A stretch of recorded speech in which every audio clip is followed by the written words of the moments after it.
Good morning, friends. Yeah, again we are meeting together. Yes. Initially, I am telling you, have a fantastic positive day. അപ്പം ഇന്നലെ ഞാനൊരു ഭവന ഒരു ഫ്രണ്ടിന് family വിസിറ്റിന് പോയി. എൻ്റെ ക്ലോസ് റിലേറ്റീവും കൂടാണ്. അപ്പോൾ എന്നോട് പറയണേ, എന്താ ഫൈനാൻസ് മാനേജ്മെൻറ്റ് ക്ലാസ് ഇടാത്തേ? ഞാൻ അന്ന് ഇദ്ദേഹം നമ്മൾ ശ്രദ്ധിക്കുന്നില്ലെന്ന് ഞാൻ ഓർത്തിരുന്നത്. ഉച്ചമക്കളുമൊക്കെ വളരെ ഇഗേർലിയായിട്ട് ഇങ്ങനെ നിൽക്കും. അങ്കിളിനെ കണ്ടു, ടി വി കണ്ടു എന്നൊക്കെ പറഞ്ഞു. എനിക്ക് സന്തോഷം തോന്നി. ആ ഫൈനാൻസ് മാനേജ്മെൻറ്റ് ക്ലാസ് ഇന്ന് തന്നെ ഇടാൻ ഞാൻ ശ്രമിക്കും. അത് അതിൻ്റെ അകത്ത് കണക്കും കാര്യങ്ങളൊക്കെ ഉള്ളതുകൊണ്ട് ഇങ്ങനെ ഈസി എടുക്കാൻ പറ്റില്ല. അത് ഒഫീഷ്യലി എടുത്ത് ഇന്നലെ നാളെ ഇട്ടിരിക്കും. Okay, I assure you. എനിക്ക് വൺ തിങ്, നമ്മളെ സംബന്ധിച്ചിടത്തോളം ഫൈനാൻസ് മാനേജ്മെൻറ്റ് വളരെ അത്യാവശ്യമാണ്.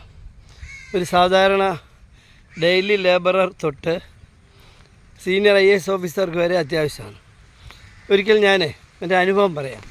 ഞാൻ കോട്ടയത്ത് കളക്ട്രേറ്റിൽ പഞ്ചായത്ത് ഡെപ്യൂട്ടി ഡയറക്ടർ ഓഫീസ് സൂപ്പറിനായിരിക്കുമ്പോൾ എൻ്റെ മകൻ്റെ അമേരിക്കയ്ക്ക് പോകാനുള്ള പേപ്പറൊക്കെ പ്രോസസ്സിങ് നടക്കും. അപ്പോൾ ഞാൻ ഇറങ്ങി വരുമ്പം, ഓഫീസിൽ നിന്ന് ഇറങ്ങി വരുമ്പം താഴെ ഒരാൾ സൈക്കിൾ ചവിട്ടി വരുന്നു. എന്നെ കണ്ടുകൊണ്ട് നിർത്തി.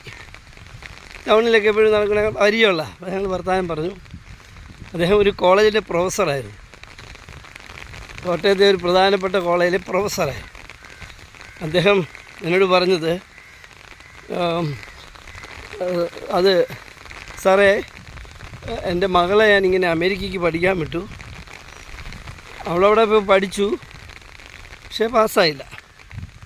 പിന്നെ അവിടെ കൂട്ടുകാരികളൊക്കെ ഓരോ ജോലിക്കൊക്കെ ചാടിക്കയറി.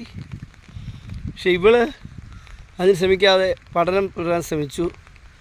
അവസാനം അവളെ അവിടുത്തെ അധികാരികളുടെ ശ്രദ്ധപ്പെടുകയുണ്ടായി. അവൾ തിരിച്ചു വന്നു. പക്ഷെ പ്രശ്നം എന്ന് വെച്ചാൽ, ഇയാൾക്ക് അന്ന് ഞാനീ സംസാരിച്ച സമയം ഏകദേശം 2000 ആയില്ല, 2000 പുറകിലാണ്. 2010 സംഭവം. 2010 ശരിയാണ്, 2009 എക്സാക്ട്ലി. അപ്പം അദ്ദേഹം പറഞ്ഞതെന്ന് വെച്ചാൽ, കിട്ടിയ കാശെല്ലാം കടവും മേടിച്ചാൽ കൊച്ചിനെ വിട്ടത്. പക്ഷേ അവൾ തിരിച്ചു വന്നിരിക്കുന്നു. അതുകൊണ്ട് സാറ് ആ പണിക്ക് പോകരുതൊക്കെ എന്നോട് പറഞ്ഞു. ഞാൻ പറഞ്ഞു, താങ്ക് യു, ഒരു അഡ്വൈസ് അല്ലേ.